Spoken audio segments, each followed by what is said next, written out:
Hello, नमस्ते friends. आज का टॉपिक है हमारी वीडियो का ट्रेडमार्क ऑब्जेक्शन। जैसा कि आप जानते हैं कि आपने अपना ब्रांड बनाया है, उसको सेफ एंड सिक्योर करने के लिए आप ट्रेडमार्क में रजिस्ट्रेशन लेते हैं। आप अपनी क्लास को डिपेंड करते हुए अपना ट्रेडमार्क का रजिस्ट्रेशन बनाते हैं। सो आइए आज हम जानते हैं कैसे हम अपने ट्रेडमार्क पे उठे हुए ऑब्जेक्शन का रिप्लाई दे सकते हैं। ऑब्जेक्शन किस किस तरह के हो सकते हैं और कैसे इसका रिप्लाई दिया जाता है। आइए देखते हैं इस वीडियो में। देखिए, आज का सवाल हमारा है, what is trademark objection and how to file a trademark objection reply. Trademark objection होता क्या है और उसका रिप्लाई कैसे ड्राफ्ट किया जाए। देखिए, ट्रेडमार्क ऑब्जेक्शन जो होता है वो डिपार्टमेंट की तरफ से इशू होता है। एक ट्रेडमार्क जो होता है वो आपकी आइडेंटिटी क्रिएट करता है आपके ब्रांड के लिए, ठीक है, जो कि आपके ब्रांड को डिस्टिंग्विश करता है अदर प्रोडक्ट्स या सर्विसेज जो कि मार्केट में अवेलेबल है। इसीलिए आपके ब्रांड को प्रोटेक्ट करना बहुत ज़रूरी है, जो कि बहुत ही ज़्यादा ज़रूरी है। ना सिर्फ आपको इसको प्रोटेक्ट करना पड़ता है, प्लस आपको इसको मेंटेन भी करना होता है। मेंटेन हम कैसे करते हैं? टाइम टू टाइम कुछ लोग आपके ब्रांड को देखते हुए उस पे ऑब्जेक्शन रेज करते हैं कि ये ब्रांड हमारा है। तो उसके लिए डिपार्टमेंट आपको एक ऑब्जेक्शन नोटिस इशू करता है, जिसमें आपको प्रूव करना होता है कि डिपार्टमेंट आपको ये ट्रेडमार्क जो है ये आपको बिलोंग करता है, आप इसके ट्रू ओनर हैं। तो आइए देखते हैं ट्रेडमार्क ऑब्जेक्शन का कॉन्सेप्ट होता क्या है। देखिए, ट्रेडमार्क ऑब्जेक्शन आखिर क्या है।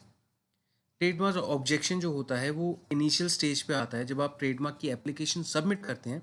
तो उसके रजिस्ट्रेशन का जो प्रोसेस होता है, उस टाइम पे जो ट्रेडमार्क का एग्जामिनर है वो ऑब्जेक्ट करता है आपकी एप्लीकेशन के ऊपर।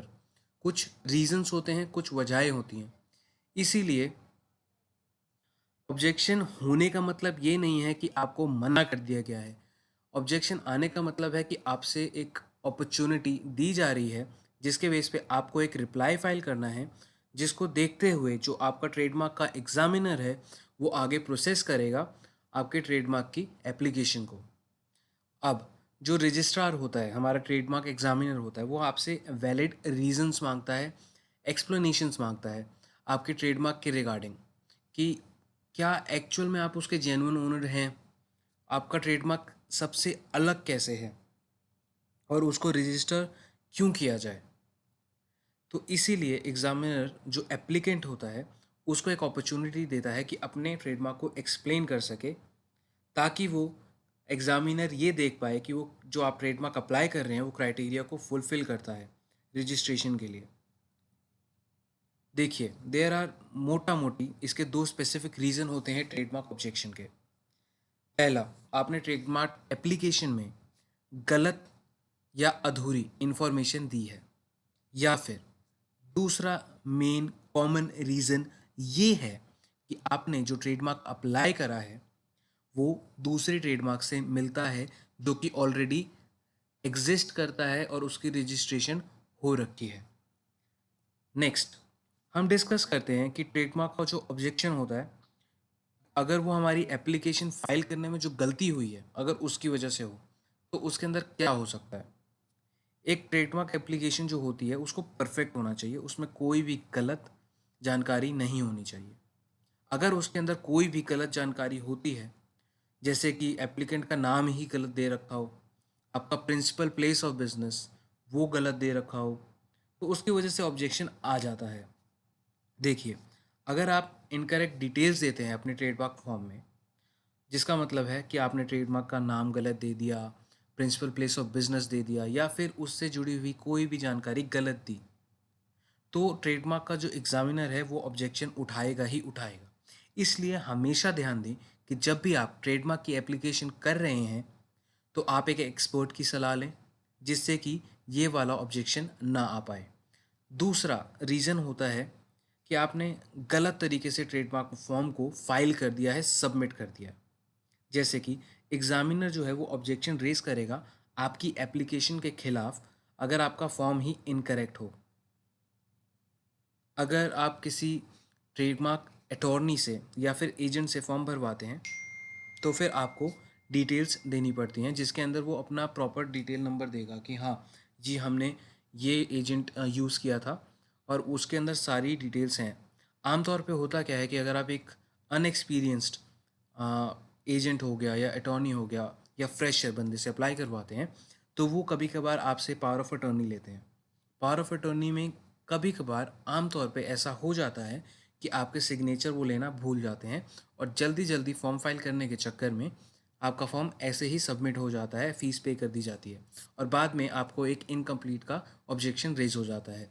बाद में इसकी एवज़ में आपसे ऑब्जेक्शन के रिप्लाई के पैसे लिए जाते हैं। तो आप हमेशा अपनी तरफ से ये ध्यान देंगे कि आपका जो एप्लीकेशन का फॉर्म है वो जेन्युइनली सही तरीके से जमा किया गया है कि नहीं। नेक्स्ट स्टेप आता है कि हमें ये एग्जामिन करना है कि क्या क्या ग्राउंड्स हो सकते हैं जिसके बेसिस पे एग्जामिनर ऑब्जेक्शन रेज करेगा। जो ट्रेडमार्क एप्लीकेशन होती है उसे ऑब्जेक्ट किया जा सकता है एक से ज़्यादा ग्राउंड्स के ऊपर। वजहें, ग्राउंड्स का मतलब जो होता है, देखिए, कुछ ग्राउंड्स होते हैं जिसके बेस पे एग्जामिनर आपको ऑब्जेक्शन रेज करेगा, जैसा कि है एब्सोल्यूट ग्राउंड्स ऑफ रिफ्यूज़ल। इसका मतलब है कि आपका जो ट्रेडमार्क है वो इतना वैल्यू होल्ड नहीं करता कि वो अपने आप को सेपरेटली मार्केट के अंदर बता सके कि हाँ, ये ट्रेडमार्क आपका ही है। या फिर दूसरा होता है relative grounds of refusal. Relative grounds of refusal क्या होते हैं कि जी, आपने जिस ट्रेडमार्क के लिए अप्लाई करा है वो दूसरे ट्रेडमार्क से मिलता जुलता है जो कि ऑलरेडी रजिस्टर्ड है, या फिर उसके अंदर जो आपने राइट्स मांगे हैं वो किसी दूसरे ट्रेडमार्क के राइट के साथ क्लैश हो रहे हैं। अब देखिए, डिस्कस करते हैं कि ग्राउंड्स ऑफ रिफ्यूज़ल क्या क्या हो सकते हैं। इसके अंदर हमने मोटा मोटी 5 ग्राउंड्स को रखा गया है, जैसे कि डिसेप्टिव मार्क्स। एक ट्रेडमार्क कन्फ्यूजन बना सकता है पब्लिक के बीच में, जो कि पब्लिक को मिसलीड करेगा ये बिलीव करने के लिए कि ये दूसरा ट्रेडमार्क है। जैसे कि आप एग्जांपल दे सकते हैं 7 अप एंड 7 स्टार का। बीच में जो 7 का लोगो है, 7 अप एंड 7 स्टार, तो वो कन्फ्यूजन क्रिएट कर सकता है कि ये 7 अप के पीछे जो 7 है हो सकता है ये एक ही कंपनी हो। तो ये डिसेप्टिव मार्क्स की कैटेगरी में बिलोंग करते हैं। तो उसके लिए हमें प्रोडक्ट का रियल सोर्स देना पड़ता है, उसका बाकायदा डिस्क्रिप्शन देनी पड़ती है, उससे रिलेटेड गुड्स क्या हैं, उसकी सर्विस क्या है, क्वालिटी क्या है, कैरेक्टर क्या है उस चीज़ का, हमें डिफाइन करना पड़ता है। दूसरा ग्राउंड ऑफ रिफ्यूज़ल आता है लैक डिटेक्टिवनेस।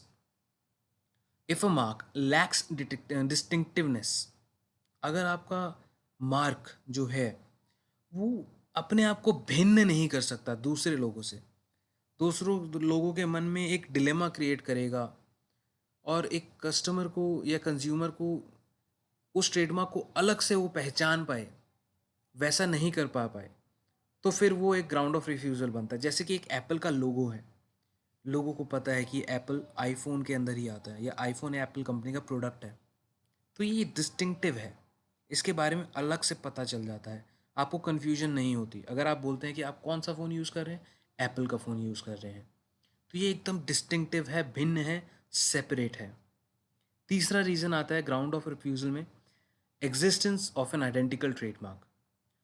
आपने एक ट्रेडमार्क अप्लाई कर दिया और वो ट्रेडमार्क ऑलरेडी रजिस्टर्ड है, तो ऑब्जेक्शन रेज करी जा सकती है पार्टी की तरफ से, एंड सबसे पहले डिपार्टमेंट ही आप पे रेज कर देगा, क्योंकि डिपार्टमेंट का मेन काम है कि जो ट्रेडमार्क रजिस्टर करे हैं उनका बचा के रखे दूसरे लोगों से, जो कि उस ट्रेडमार्क को यूज़ करके अपना बिजनेस ग्रो करना चाहे। तो इसको दूर करने के लिए आपको वेबसाइट है, उस पर आप जाके चेक कर सकते हैं कि क्या वो नाम दूसरों से मिलता है कि नहीं है।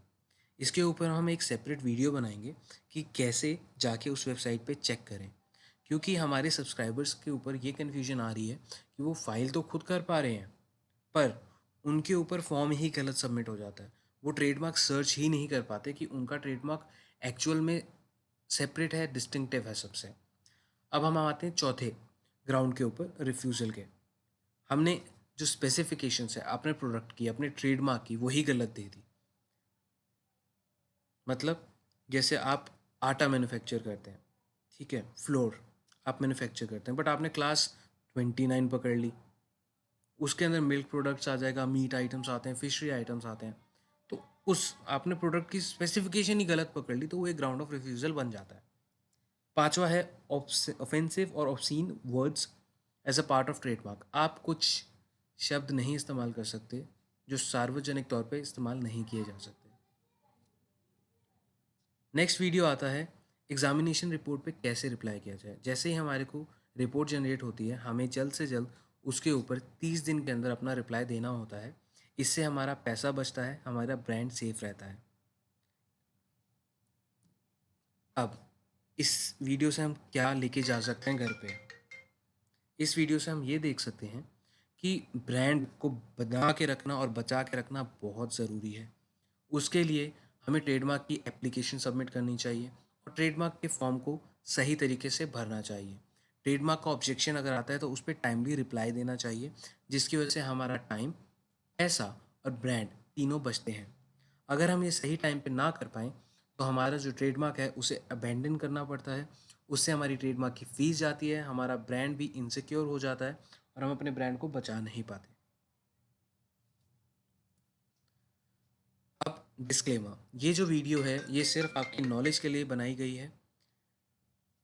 इसके अंदर हम कोई भी कमर्शियल यूज़ नहीं कर रहे हैं, ना ही हम प्रमोट कर रहे हैं अपने आप को कि आप हमें कोई सर्विस प्रोवाइड करने का मौका दें या वैसे दें। हम सिर्फ आपकी डाउट को रिजॉल्व करने की कोशिश कर रहे हैं कि ट्रेडमार्क ऑब्जेक्शन होता क्या है, जिससे कि एक जनरल पब्लिक के अंदर अवेयरनेस आ सके। एक बार मैं इसको फिर भी पढ़ देता हूँ। This video is merely a general guide meant for learning purposes only. All the instructions, references, content or documents are for educational purposes only and do not constitute a legal advice.